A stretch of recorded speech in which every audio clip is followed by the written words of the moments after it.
사랑하는 성도 여러분, 하나님이 우리의 힘입니다. 오늘 우리 영혼에 힘을 공급할 하나님의 말씀은 시편 122편 1절입니다. 제가 낭독하겠습니다. 사람이 내게 말하기를 여호와의 집에 올라가자 할 때에 내가 기뻐하였도다. 아멘. 최근 한국 교회의 이 심각한 현상 중 하나는 예배가 예전 같지 않아서 감동도 은혜도 없고 의무감 외에 교회 출석할 힘을 갖지 못하는 사람들이 점점 늘어나고 있다는 겁니다. 그러니까 나 빼고 다 은혜 받는 것 아닌가 이렇게 생각하는 사람들이 엄청 많아지고 있어요. 그렇게 되면은 사실은 나 빼고 다 은혜 받는 게 아니라 은혜 받는 사람이 몇 명 없는 거죠. 생각보다 너무 많은 사람이 예배에 대해서 의욕 없음을 호소합니다. 물론 저는 그런 것이 죄도 아니고 그리고 또 문제가 있는 것도 아니라고 생각합니다. 다만 거기에 대해서 불편감을 느끼는 분들이 있고 아쉬움을 넘어서 이 괴로움을 토하는 경우도 있습니다. 또한 예배가 무엇인지 예배의 의미에 대해서 아무것도 모른 채 맹목적으로 내지는 습관적으로 교회에 다니는 분들도 있습니다. 따라서 오늘 저는 여러분과 함께 이 예배란 무엇이며 예배의 기쁨을 우리가 어떻게 누릴 수 있는지 함께 생각해 보고자 합니다. 가장 먼저 우리가 왜 예배의 기쁨을 잃어버렸는지에 대해서 생각해 볼 필요가 있습니다. 무엇이든 본래 잘 준비한 의식이나 아니면 행사에 참여하면 그 자체에서 오는 어떤 그 즐거움이라든지 평안이라든지 감동이라든지 기쁨이라든지 그런 게 있거든요. 저는 대부분의 예배의 형식에는 특수한 경우를 제외하고 이 준비한 사람들은 다 열심히 준비한다고 믿습니다. 왜냐하면 실제로 예배를 준비하는 사람들은 잘 알겠지만 예배 준비한 사람들이 가장 기대하는 게 이 참석자의 반응이거든요. 그렇기 때문에 허투루 준비할 그런 게 전혀 없어요. 통상 그럼에도 불구하고 예배의 기쁨을 못 누리는 사람, 특히 예배의 즐거움과 기쁨이 있었는데 그것을 잃어버린 예배의 기쁨을 상실한 그 원인에는 제가 보니까 한 3가지 정도가 있어요. 첫 번째로는 사람에 대해서 실망했기 때문입니다. 아무리 준비가 잘 돼도요, 그 교회의 부족함이나 아니면 리더들의 어떤 그 연약함들을 보게 되면 낙심할 때가 있습니다. 그럼 당연히 예배에 은혜가 없죠. 그리고 둘째로는 이 메시지에 대한 실망입니다. 사람은 좋아요. 여러 가지 다 좋습니다. 근데 이 메시지만 들으면 이게 영혼이 좀 채워지지 않는다. 이런 분들이 있어요. 그러니까 메시지랑 본인의 어떤 그 영적인 부분과 좀 맞지 않는 그런 거죠. 그리고 셋째로는 아마 제가 봤을 땐 대다수가 여기에 포함될 것 같은데 무기력함과 어떤 그 바쁜 일상 때문에 그러니까 우리의 마음이 지쳐서 그렇습니다. 그러니까 삶에 치이다 보면 예배라는 게 우선순위에서 당연히 밀려나게 되는 거죠. 저는 이러한 이유들로 예배의 기쁨을 상실한 분들에게 공감할 뿐만 아니라 사실 그게 당연한 거라고 생각합니다. 게다가 한 걸음 더 나아가서 바로 그런 이유들 때문에 예배의 기쁨을 상실했다는 것은 사실 여러분 어떻게 생각하면 좋은 거예요. 이건 나쁜 게 아니라 여러분 좋은 겁니다. 왜냐하면 지금 그만큼 우리의 도덕성과 우리의 지성이 성장했구나. 그리고 또한 우리가 그만큼 일상생활에 성실하게 살아가고 있구나. 사실 이러한 확률이 높기 때문입니다.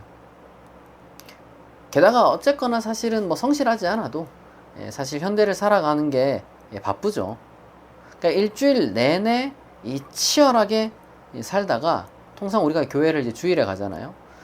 주일 아침이 되면은 몸도 마음도 지쳐 있는 게 당연합니다. 그만큼 열심히 우리가 살기 때문에. 근데 그런 상태에서 이 도덕성과 지성에 맞지 않는 예배에 참여하면 집중도 안 되고 마음에 어떤 그 감동도 없는 게 당연한 거예요. 한편 동시에 제가 드리고 싶은 질문은 이겁니다. 왜 우리는 그러함에도 불구하고 그런 예배를 자꾸 이제 우리가 의무감으로 드리려고 하는 걸까? 우리가 이걸 생각해 봐야 된다는 거예요. 저는 만약 우리가 예배를 드려야 한다 하는 그 이유가 하나님께서 원하시기 때문이라고 답한다면 저는 그게 잘못되었다고 단언합니다. 그거는요, 마치 하나님을 이 고대의 전쟁신, 그러니까 이 진노하는 하나님, 아니면 어떤 그 힘을 가진 하나님을 달래거나, 아니면은 그러한 분을 이제 즐겁게 하기 위해서 제사를 지내는 그러한 야만적인 신앙에서 조금도 이제 발전하지 못한 것이기 때문입니다. 만약 우리가 믿는 하나님이 우리가 우리의 존재의 기반이 되는 분, 이렇게 이제 우리가 고백을 한단 말이에요. 그렇다면 그 하나님은 우리의 예배가 없이도 완전한 분입니다. 외롭지 않은 분이고요. 우리의 사랑 고백과 우리의 찬양을 쉼 없이 들음으로써 비로소 만족하는 그런 분이 아닙니다. 여러분, 그런 거는 마치 이 의심증에 걸린 그런 사람과도 같은 거잖아요. 끊임없이 자꾸 사랑해야 된다고 얘기해 줘야 되고, 그거 안 들으면 막 불안해하고. 그게 어떻게 여러분 하나님입니까? 물론 성경 일부 구절에서는 우리에게 계속해서 이제 하나님께 예배 드려라, 이렇게 이제 그런 권면이 있죠. 근데 여러분, 그거는요, 하나님을 위해서가 아니에요. 반대로입니다. 우리가 지금까지 이걸 반대로 생각했어요. 이거는요, 우리를 위한 겁니다. 다시 말해, 예배라는 거는 뭐냐? 나를 위한 하나님의 선물이에요. 나를 위한 하나님의 선물. 예를 들어서 부모가 이제 자녀에게 이렇게 밥을 차려주고 밥 먹어라 이렇게 하잖아요. 그 이유가 뭘까요? 물론 이제 차려준 밥을 애가 잘 먹으면, 맛있게 먹으면 뭐 기분 좋죠. 저도 이렇게 가끔씩 밥을 차리는데 제가 이렇게 라면을 잘 끓입니다. 근데 이제 요 끓인 라면을 맛있게 먹어주면 기분이 좋잖아요. 그런 거랑 똑같은 거죠. 근데 이제 마음 한켠에 우리가 이제 밥을 이렇게 차린 이유가 뭡니까? 뭐 저는 뭐 라면을 끓이지만 일반적으로 우리가 이제 밥을 이렇게 차리는 이유는 뭐예요? 자녀에게 밥을 이렇게 먹으라고 하는 이유가 뭐예요? 얘가 이걸 먹어야지 이제 건강하게 자라니까. 그리고 또 건강하게 살아갈 수 있으니까. 뭐 그런 이유 때문이잖아요. 여러분, 예배는 바로 그와 같은 거예요. 예배는 공동체가 확인한 하나님께서 우리에게 주신 영혼의 식사 시간이고, 영혼의 휴식 시간이고, 영혼의 치료 시간이고요, 영혼의 여가 시간입니다. 저는 이 종종 어떤 목사님들이 이제 성도들한테 여러분 온전한 예배자가 되어야 됩니다, 이렇게 이제 설교하는 걸 제가 잘 알거든요. 저도 그런 설교 많이 들었어요. 그런데 여러분, 우리는 예배를 그런 식으로 막 생각하잖아요. 온전한 예배자, 자꾸 이런 식으로 생각하면요, 마치 예배를 독재자 휘하에서 군대 열병식 하는 걸로 착각하게 돼요. 이거 틀리면 안 되고 저거 틀리면 안 되고. 물론 뭐 콘서트 같은 예배를 드릴 때는 이제 음악 같은 걸 좀 준비할 때 그런 것들이 잘 준비되면 좋죠. 그런 거는 당연한 거고. 근데 그게 아니라 참여하는 사람들이 뭐 삑사리 좀 난다고 해서 뭐 문제가 될 게 있냐 이 말이에요. 찬양 같은 거 할 때. 여러분, 우리는 오로지 하나님이 예비한 선물을 내가 누리고 싶을 때, 내가 누리고 싶다면 바로 그때에 여러분 좋은 예배라고 판단되는 곳에 참여하면 되는 거예요. 억지로 갈 필요도 없고 가가지고 막 완벽하게 무슨 내가 온전한 예배자가 돼야 된다, 이렇게 여러분 생각할 필요가 없습니다. 여러분, 예배라는 거는 우리 자신을 위한 거예요. 우리 자신을 위한 거. 그렇기 때문에 우리 자신에게 도움이 되지 않는다고 판단하면 여러분 굳이 참여할 필요가 없고, 참여한다 할지라도 무슨 온전한 예배자 뭐 이런 틀에 여러분 갇힐 필요가 전혀 없습니다. 그렇다면 구체적으로 예배가 나를 위한 하나님의 선물이라는 이 공동체의 경험과 고백은 어떤 의미일까요? 쉽게 말해서 내가 그럼 예배를 통해서 뭘 얻을 수가 있습니까? 이렇게 여러분 물어보신다면 저는 세 가지를 말씀드리겠습니다. 첫 번째는 뭐냐? 죄책감으로부터의 해방입니다. 우리는요, 불완전한 존재잖아요. 그렇기 때문에 우리는 불완전한 존재답게 실수하며 살아가죠. 근데 문제는 뭐냐면 그때마다 우리가 불필요한 죄책감에 시달린다는 거예요. 그러나 예배 시간은 하나님의 사랑과 용서가 선포되는 시간이라는 걸 여러분들을 기억해야 됩니다. 그렇기 때문에 하나님은 예배 시간을 통해 우리를 불필요한 죄책감으로부터 해방시켜 주십니다. 여러분, 우리가 하나님 앞에 그리고 이제 이 사람들, 이 사회 속에서 심각하게 저지른 죄 같은 건 그렇게 많은 게 아니에요. 저는 요즘 우리 사회가 이제 뭔가 좀 잘못 굴러간다고 생각하는 것 중에 하나가 이 사람을 아주 그냥 끌어내리지 못해 안달난 그런 이상한 좀 분위기가 퍼져가는 것 같아서 좀 안타깝습니다. 근데요, 여러분, 사실 그러한 어떤 그 하나님 앞에서나 이제 이 인간이 살아가는 세상 속에서 이 심각한 죄를 저지른 그런 사람은요, 인류사 속에서도 저는 소수라고 생각해요.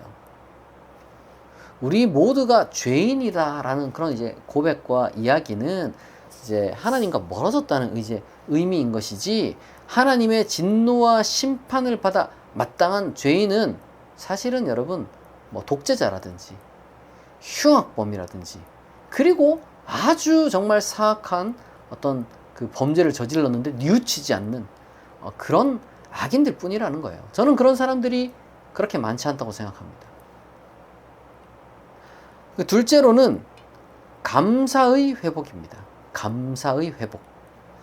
우리가 바쁘게 살다 보면요, 너무 많은 것들을 당연하게 여겨요. 사실 당연한 것들이 당연한 게 아니거든요. 그러니까 우리가 너무 많은 것, 그리고 이제 그 중에서도 너무 중요한 것들, 어떻게 보면 가장 중요한 것은 여러분 사실 다 당연한 게 아니라 하나님께서 우리에게 주신 선물입니다.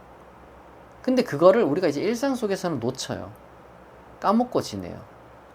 그러나 예배 시간 하나님을 찬양하며 다시금 깨닫게 되는 거죠. 우리가 찬양을 통해서 회복할 수 있는 것은 바로 하나님의 사랑뿐만 아니라 하나님에 대한 감사의 마음입니다. 우리 안에 감사의 마음이 여러분 회복되면요, 나 자신과 우리의 삶을 바라보는 어떤 시각이 완전히 달라지게 되는 거예요. 냉소적이고 아주 절망적인 그런 시각에서 완전히 우리의 삶이 이 감사와 기쁨으로 넘쳐나게 되는 거죠. 경이로운 가운데서 우리가 살아갈 수 있게 되는 거예요. 또한 여러분 살다 보면 상처받는 일들이 많이 있잖아요. 희한하게 이 상처라는 게 가까운 사람들한테서 많이 받아요. 우리가 뭐 세상으로부터 받는 상처도 있지만 사실 가족한테, 친구한테, 그리고 이제 심지어 뭐 교회에서 이렇게 이제 상처를 많이 받습니다. 뭐 직장에서도 받는 상처도 있지만요. 그런데 여러분, 문제는 어쨌거나 이제 그러한 상처들이 마음속에서 막 쌓이고 이제 우리를 힘들게 만들긴 하잖아요. 그런데 예배 시간은 하나님이 나를 사랑하며 나와 함께 한다는 그 선포를 듣는 시간입니다. 따라서 우리가 이제 하나님의 사랑을 다시 듣게 되면요, 우리는 위로와 평안을 얻고, 때로는 이제 설교자, 저 같은 사람이 하는 어떤 그 설교자의 설교나 아니면 찬양 인도자가 있잖아요. 찬양 인도자에서 나온 그런 뭐 노래나 아니면 설교가 아니라 내 깊숙한 내면에서 들려오는 목소리를 듣습니다. 내가 너를 사랑한다. 내가 너와 함께한다. 근데 여러분, 그 목소리를 우리는 하나님의 음성으로 받아들여도 됩니다. 왜냐하면 하나님은 사랑이기 때문에 그래요. 끝으로 셋째, 희망과 힘의 공급입니다. 우리 중에 이 미래를 예측할 수 있는 사람은 단 한 명도 없습니다. 저는 가끔씩 어떤 사람이 뭐 미래를 이야기를 해준다, 미래를 맞춘다, 뭐 이런 얘기 하는데 아주 터무니없는 소리라고 생각합니다. 사실 그런 사람들은 미래를 모르는 당연한 어떤 그 인간의 속성을 이용해 먹는 거죠. 무슨 말이냐면 인간은 불안해한다는 거예요. 게다가 특히 더 불안한 경우가 있습니다. 어떤 문제가 놓였는데 문제가 내 앞에 쌓이게 되었고 내 앞에 눈앞에 코앞에 닥쳤는데 그걸 내가 이제 해결할 능력이 없게 느껴질 때, 해결될 기미도 안 보이는 것 같을 때, 내가 지금 처한 상황이 굉장히 좀 심각한데 그것이 더 나아질 것 같지 않을 때, 그때 우리 인간은 불안해하고 절망에 빠집니다. 그러나 여러분, 예배 시간은 하나님의 약속을 확인하는 시간이라는 것을 믿으시기 바랍니다. 예배 시간은 하나님의 약속을 확인하는 시간이에요. 하나님은 우리를 궁극적으로 선한 길로 인도하실 뿐이다. 이게 하나님의 약속입니다.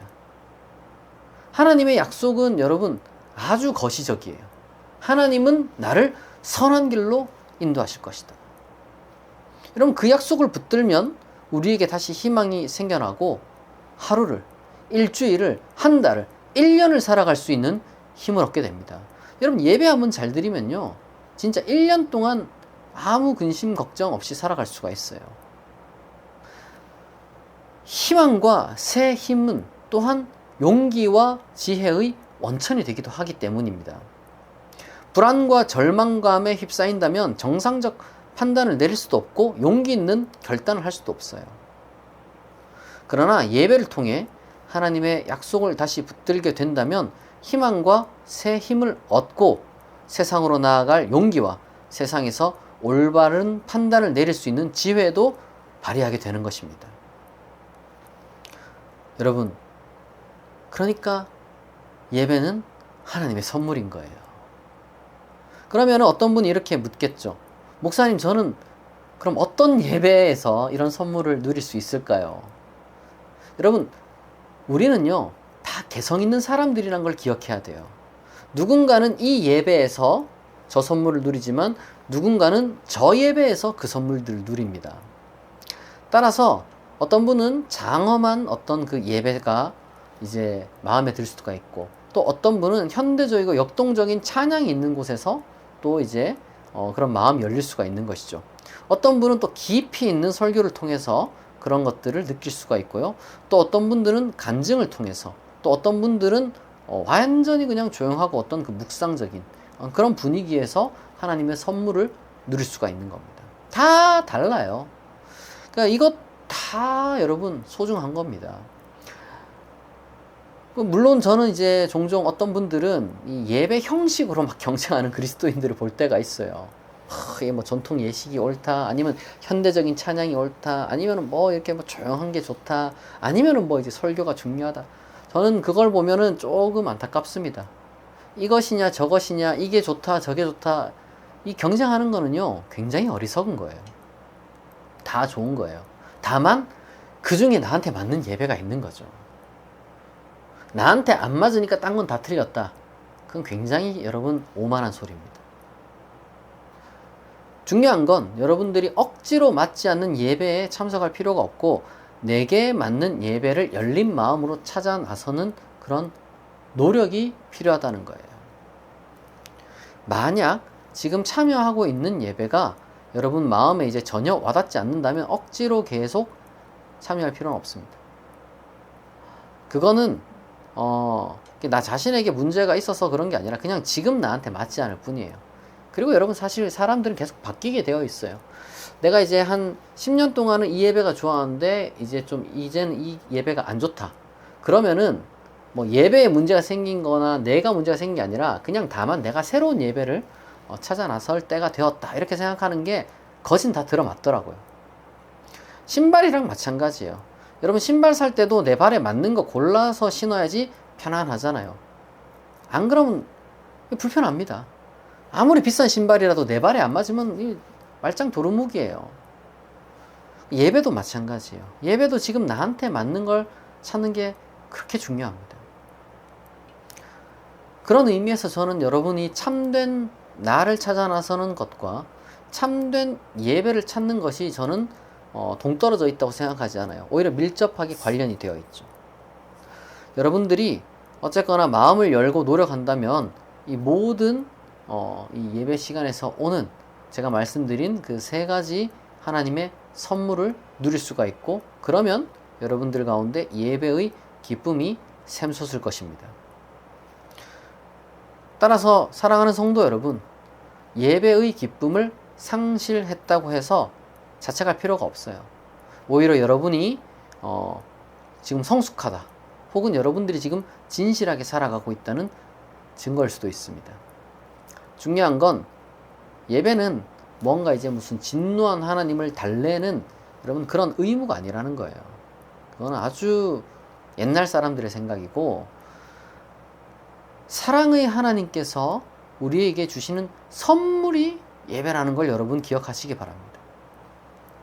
하나님은 예배 가운데 우리를 죄책감으로부터 해방시켜 주시고, 감사와 위로를 회복시켜 주시고, 다시 살아갈 희망과 용기와 지혜를 주십니다. 예배를 통해서 그렇게 한다는 거예요. 그리고 여러분, 그 은혜를, 그 선물을 받는 방식은 사람마다 다릅니다. 예배의 종류가 그래서 많은 거예요. 하나님 것은 여러분의 영혼에 맞는 예배를 준비해 놓으셨습니다. 그렇기 때문에 여러분 마음을 열고 다양한 예배에 여러분들이 참여해 보시고, 나를 위해 예비한 하나님의 선물을 여러분들이 꼭 누리실 수 있기를 바랍니다. 오늘부터 여러분 안에 예배의 기쁨이 다시 회복되기를 진심으로 축복합니다. 같이 기도하겠습니다. 하나님, 예배의 자리에 우리를 불러주시니 감사합니다. 오늘 말씀을 통해 예배가 의무가 아니라 우리를 위한 하나님의 선물임을 깨닫게 되었습니다. 예배 가운데 죄책감에서 벗어나 자유를 누리게 하시고, 감사의 마음과 위로를 얻게 하시며, 희망과 용기와 지혜로 새 힘을 얻게 하시고, 무엇보다 예배가 다시 우리의 기쁨과 힘이 되게 하옵소서. 특별히 축복누림 교회의 모든 예배와 설교를 통해 성도들의 삶이 변화되고 은혜가 넘치게 하옵소서. 감사드리며 예수 그리스도의 이름으로 기도드립니다. 아멘.